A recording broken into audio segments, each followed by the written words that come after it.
Hey everyone, and welcome to this deep dive. We are going to be taking a look at the life and legacy of Nasir-i Khusraw, Ooh, okay. an 11th century Persian polymath. Now, he was a poet and a philosopher and a traveler and an Ismaili missionary. Truly a fascinating figure. Sounds like it. To guide us in our exploration, we'll be using excerpts from academic articles about his life and work. Sounds good. So, I think what makes Nasir-i Khusraw so intriguing is his life story. It reads almost like an epic poem itself, full of adventure and transformation and intellectual struggle. Yeah, I agree. A lot of excitement and drama there. And he was born in Balkh, Okay. which was known as the mother of cities, Uh-huh. renowned for its scholarship and cultural richness. So I want to ask you to paint us a picture here. What might his early life have been like? Well, just picture bustling markets and scholars debating in these grand libraries and vibrant courtly life. I mean, Nasir Khusraw was born into a family connected to the ruling elite, so he would have been exposed to, the finest education, poetry, and a life of relative comfort. So really almost like a life of privilege in a way. Very much so. Right. But something happened in his 40s Okay. that changed everything. Okay. The sources describe a really vivid dream Uh-huh. that spurred him to abandon his comfortable life Right. and embark on a 7-year journey in search of truth. That's a big change. Huge change. Yeah. So this dream was pretty It significant. was a catalyst. Yeah. A complete life transformation. Imagine, you have this celestial figure appearing in his dream and urging him to seek true knowledge. It wasn't just some, random occurrence. This was serious stuff. I mean, it's almost hard to fathom leaving everything you know right. Totally. Family, possessions, status, all to go pursue this spiritual quest. It's a big leap of faith. Yeah, and luckily he documented all of this, or a lot of it, in his travelogue Safarnama, which chronicles this incredible journey across the Islamic world, what sets his account apart from other travelogues of the time. I would say that it's very introspective. It's a record of his, intellectual and spiritual evolution as he encounters these different schools of thought and grapples with these complex philosophical questions. So it's almost like not just a travelogue, but a window into his mind. Exact. A chronicle of his quest for truth. Absolutely. Now, his journey took him to Nishapur, Okay. a city known for its very vibrant intellectual scene. It was... What was he seeking there? Oh, Nishapur was like a melting pot of ideas. Yeah. Think scholars from various disciplines engaging in these heated debates, I can just see it. challenging each other's interpretations. And Nasir Khusraw wasn't just, passively observing. He was actively participating, questioning Sunni theologians about their understanding of the Quran. So you can almost sense this intellectual restlessness, Definitely. his hunger for deeper meaning. Yeah.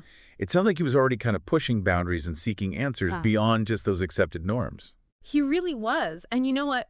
His time in Nishapur foreshadowed his eventual embrace of Ismaili Islam, Interesting. which is a branch of Shia Islam that emphasizes the role of the Imam as a spiritual guide to divine knowledge. From Nishapur, his journey continued to Baghdad, Okay. which was the heart of the Abbasid Caliphate, Right. but a city also grappling with political turmoil Yes. and the fading glory of its past. What did he find there? Baghdad was a city in transition.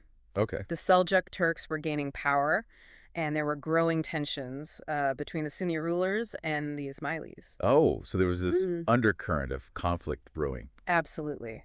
And it's actually said that Nasir Khusraw met a secret group of Ismailis who urged him to seek wisdom in Cairo, the seat of the Fatimid Caliphate. So even amidst this political upheaval, there's this clandestine network of Ismailis guiding him towards a deeper understanding. It's fascinating, isn't it? Yeah. This kind of hidden web of knowledge. Yeah, and then this leads him to Cairo, a city known for its intellectual vibrancy and the openness of its religious discourse. Yeah. So what awaited him there? Well, you see, Cairo, under the Fatimids, Uh-huh. was like this beacon of Ismaili scholarship. Oh, wow. They had established the Dar al-Ilm, which means the House of Knowledge, where scholars from various backgrounds gathered to study and debate. It's fascinating to imagine him stepping into this vibrant intellectual hub Oh, I know. where knowledge and open inquiry were actively encouraged. And within the Dar al-Ilm, Nasir Khusraw had a life-changing encounter with the Fatimid Imam himself, al-Mustansir Billah. And this meeting solidified his commitment to Ismaili Islam. It transformed him from, a a seeker to a missionary, a dai, tasked with spreading the Ismaili teachings. Sounds like a pivotal moment for him. It was a culmination of all those years of searching and questioning. But this newfound clarity, it came with a weighty responsibility. You see, the Imam instructed him to return to his homeland and share the Ismaili teachings. But the political climate back in Khorasan, it was quite different. Right, because the Seljuk rulers were hostile towards the Ismailis. Exactly. Which meant Nasir-i Khusraw was essentially returning to a place where his beliefs could be met with opposition and even danger. It's this tension, this collision between his intellectual awakening and the harsh political realities of his time that makes his story so compelling. He's returning to Khorasan not just with this newfound knowledge, but with a mission entrusted to him by the Imam himself. What was it like for him to navigate this really complex landscape where his spiritual calling clashed with these, dominant political and religious powers? Yeah, it was a very dangerous path for him. Imagine, right, you're trying to introduce these new ideas, especially ones that challenge, the established order. And this is a society where religious orthodoxy was tightly controlled. Yeah, so he must have known that he was walking into a potential firestorm. Oh, absolutely. I mean... What do the sources tell us about his efforts to spread these Ismaili teachings back home? His poetry from this period reveals a lot of the challenges that he faced. One line that stands out to me is, I brought the light of knowledge to my people, but they, blind in their own ways, sought to put it out. That's a really poignant image. Yeah. Trying to illuminate the darkness, but facing, those who would rather just remain in the shadows. It's powerful. It is. So where did he even begin to share these teachings? He started in his hometown of Balkh. He gathered students and shared his esoteric interpretations of the Quran, emphasizing the crucial role of the Imam in guiding believers to these hidden truths within the scriptures. That sounds like he's not just preaching blindly, he's really trying to engage people intellectually to encourage them to think critically about their faith. Yeah, that's exactly right. And this approach, this emphasis on reason and inner understanding, was what set him apart from the Sunni establishment, but it also made him a target. So are there any accounts of specific incidents where he faced, real opposition or even persecution? Yeah, there's a story where Nasir-i Khusraw is delivering this really bold sermon in a mosque. And in this sermon, he directly challenges the corruption of religious authorities. He argued that they had strayed from the true essence of Islam, focusing on outward rituals while neglecting, the inner purification of the soul. It must have caused quite a stir. Oh, huge. I mean, it takes immense courage to speak truth to power like that, especially when that power is backed by religious authority. And as you can imagine, this sermon did not sit well with the powers that be. He started receiving threats, faced accusations of heresy, and the situation escalated to the point where he was forced into exile. So not only was there a rejection of his ideas, but now his very safety was being threatened. Right. Where did he seek refuge? He fled to this remote mountainous region of Badakhshan. He found shelter among a community of Ismailis who welcomed him and his teachings. It's ironic in a way, isn't it? Yeah. Forced to flee his homeland, seeking refuge in isolation, yet this is where his intellectual output really flourished. I think it speaks to his resilience, his unwavering commitment to truth, even in the face of adversity. And in this solitude of the mountains, surrounded by this breathtaking scenery, he poured his heart and soul into his writings. And he produced some of his most profound works. Yeah, and his diwan, his collection of poetry, it's full of these reflections on his journey, his struggles, his unwavering faith. There's a line that I think really captures this sense of exile. Now I dwell among the mountains, where only the wind listens to my words. It's beautiful but sad at the same time, right? It's a line filled with both lament and kind of this quiet defiance. Yeah, and it seems like he's acknowledging this isolation, the feeling of being silenced, but it's also a sense of peace, finding solace in his communion with nature and with the divine. It's like the physical isolation mirrored his intellectual and spiritual independence. He's no longer bound by the constraints of the court, the pressures of conforming to those societal norms. So even though he's physically removed from the centers of power and influence, his ideas continue to spread. How did his work reach, a wider audience? Well, even in exile, Nasir-i Khusraw continued to write prolifically. Philosophical treatises, theological commentaries, and of course his poetry, all of which circulated amongst these Ismaili communities throughout Persia and Central Asia. Almost like an underground network. Exactly. Knowledge sharing, right. Yeah. Passing his works from hand to hand, keeping his ideas alive, despite the attempts to silence him. Yeah, and his writings really resonated with people who were seeking a deeper understanding of their faith, who were dissatisfied with, that dry legalism of the Sunni establishment, and who were drawn to these mystical interpretations and emphasis on this, like, inner journey of the soul. Now, his philosophy, though rooted in, Ismaili thought, Uh-huh. also drew heavily from Greek philosophical traditions. How did he manage to bridge what seemed like these kind of disparate worlds of thought? Nasir Khusraw was a product of this Islamic Golden Age, which was a period marked by this flourishing of intellectual exchange between different cultures and traditions. He saw no contradiction in drawing from both Greek philosophy and Islamic theology. So he was like a synthesizer, weaving together these different threads of thought Yeah, to create something really new and unique. very much so. What were some of the key concepts that define his philosophy? Well, one of the central ideas was this distinction between zahir and batin, so the outward exoteric meaning and the inner esoteric meaning. And he argued that the Quran, like all sacred texts, had multiple layers of interpretation, and that it was the role of the Imam to guide believers towards these deeper, hidden truths. It's like saying there's this surface level understanding, what's readily apparent, Yeah. and then there's a deeper level of meaning that requires guidance and intellectual effort to uncover. Exactly. And he used this concept to explain everything from the nature of God to the meaning of rituals and even the structure of the universe itself.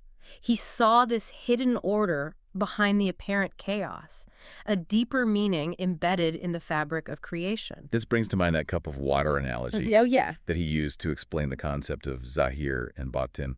Could you remind us how that worked? He would hold up a cup of water. Yeah. And he'd ask people, what do you see? And they'd answer, well, a cup of water. Right. And then he would say, that's the zahir, the outward appearance. But what about the batan? What's the deeper meaning? And he would then talk about the water's potential to quench thirst, to sustain life, but then also, if it stagnates, to become a breeding ground for disease. It's such a simple Yeah. yet powerful analogy. Totally. It makes this kind of abstract philosophical concept immediately relatable and understandable. And that was his brilliance. He could take these complex ideas and distill them into these simple metaphors and stories that resonated with people from all walks of life. Yeah, it doesn't sound like he was an intellectual recluse, writing just for a select few. He was genuinely trying to make these profound concepts accessible to a wider audience. Exactly. He believed that true knowledge should lead to action, to ethical behavior, to becoming a better human being.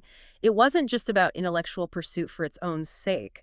It was about living a life aligned with your highest ideals. And this emphasis on ethics and action seems particularly relevant today. I think so, too. In a world where we're often just bombarded with information, Right. but we struggle to apply it to our lives in a meaningful way. It's a timeless message. He believed that knowledge without action is like a seed that never sprouts. It has the potential, right, to bear fruit, but it needs to be nurtured and cultivated. Now, he was also a staunch advocate for the use of reason and intellect in matters of faith. And this seems to kind of contrast with this notion of blind faith that we often associate with religion. So how did he reconcile these seemingly, opposing forces? Nasir Khusraw argued that reason and faith were not contradictory, but complementary. And he criticized those who just blindly followed religious teachings without understanding. He compared them to people trapped in a dark cave, stumbling around, seeing only shadows. But wouldn't his belief in the Imam's infallibility also be considered a form of unquestioning faith? Well, that's a great point. But in Nasir Khusraw's view, the Imam wasn't just an authority figure to be blindly followed. He was a guide, a teacher, who helped believers use their own reason to uncover those deeper truths within their faith. So it's not about surrendering your intellect, but about sharpening it. Yes. About using your reason to delve deeper into these mysteries of the divine. He believed that God had given humans this gift of reason for a purpose. To understand his creation, to contemplate the universe, and to strive for spiritual enlightenment. He saw blind faith as a form of, intellectual laziness, a failure to engage with the divine on a deeper level. It's almost like he's saying, don't just accept what you're told. Question it, explore it, use your mind to arrive at your own understanding of the truth. Exactly. And this emphasis on reason and critical thinking was what made him so controversial in his time. He was challenging the established order, right? He's urging people to think for themselves. And that was seen as a threat by those in power. His philosophy wasn't just about these kind of intellectual abstractions. Yeah. It had very practical implications for how people should live their lives. So what were some of his teachings on ethics and morality? Well, he believed that true knowledge should lead to self-improvement, to ethical behavior, to becoming a better human being. He emphasized the importance of moral purification, of aligning your actions with your beliefs, and of living a life of service to others. And he didn't just preach these ideas, he embodied them in his own life. Despite facing persecution, he chose a life of austerity, rejecting the material comforts he could have enjoyed. He saw material wealth as a distraction from the true goal of, spiritual enlightenment. He believed that clinging to possessions could weigh down the soul and hinder its journey towards the divine. This reminds me of his poem about the eagle, which is this really powerful allegory about the dangers of pride and ego. Can you tell us about that? Yeah, the poem describes an eagle soaring high in the sky, right? Boasting about its superior abilities, looking down upon all the other creatures below. But then it's struck down by an arrow fletched with its own feathers, and the eagle realizes in its final moments that it was its own pride, its sense of superiority that led to its downfall. A reminder that our greatest strengths can also become our weaknesses if we're not careful. Humility, self-awareness, recognizing the interconnectedness of all things, those are essential for navigating that path of spiritual growth. And Nasir Khusraw believed that the journey towards enlightenment wasn't a solitary pursuit.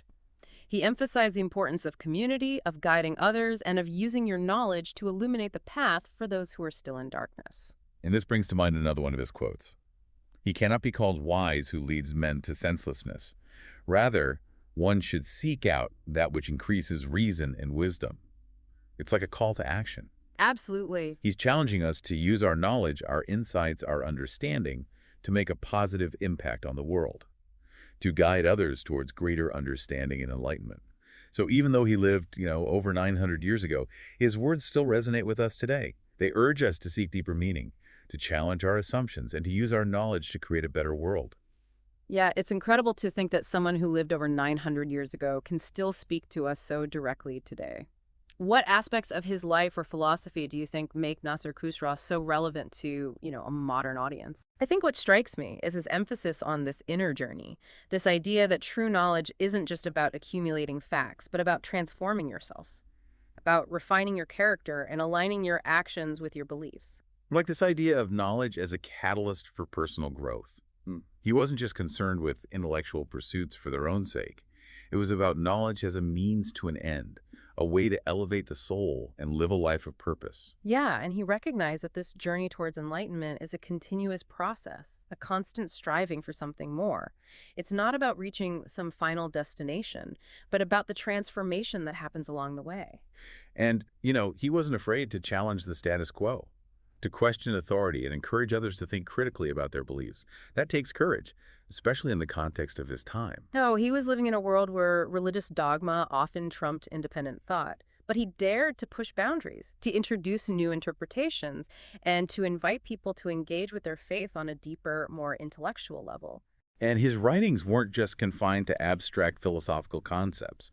He also offered practical advice on how to live a good life, how to cultivate virtue, and how to navigate the challenges of the material world without losing sight of that spiritual goal. He believed that true spirituality wasn't about withdrawing from the world, but about engaging with it in a mindful and ethical way. And his teachings on ethics, on the importance of honesty, justice, and compassion are as relevant today as they were in the 11th century. His life story itself is a testament to the power of resilience, of pursuing your convictions even in the face of adversity. He faced exile, persecution, and yet his spirit remained unbroken. He continued to write, to teach, and to inspire others with his unwavering commitment to truth. He embodies this idea that you don't have to be in a position of power or authority to make a difference. It's your words, your actions, your commitment to living a life of integrity. Those are the things that truly leave a mark on the world. Well, we've journeyed through Nasir Khusraw's life. We've explored his philosophy, and we've delved into his poetry. As we wrap up this episode, I want to leave our listeners with one final thought. What's the one key takeaway, the nugget of wisdom that you hope they'll carry with them from this deep dive? Well, Nasir Khusraw reminds us that the pursuit of knowledge is not a passive activity. It's an active engagement with the world, a constant questioning, a striving to understand not just the what, but the why. And ultimately, true knowledge should lead us to become better versions of ourselves, to live more meaningful and purposeful lives. Thank you for joining us on this deep dive into the life and legacy of Nasir Khusraw. We hope you found it enlightening and inspiring. Until next time, keep those minds curious and remember, the journey of discovery is never ending.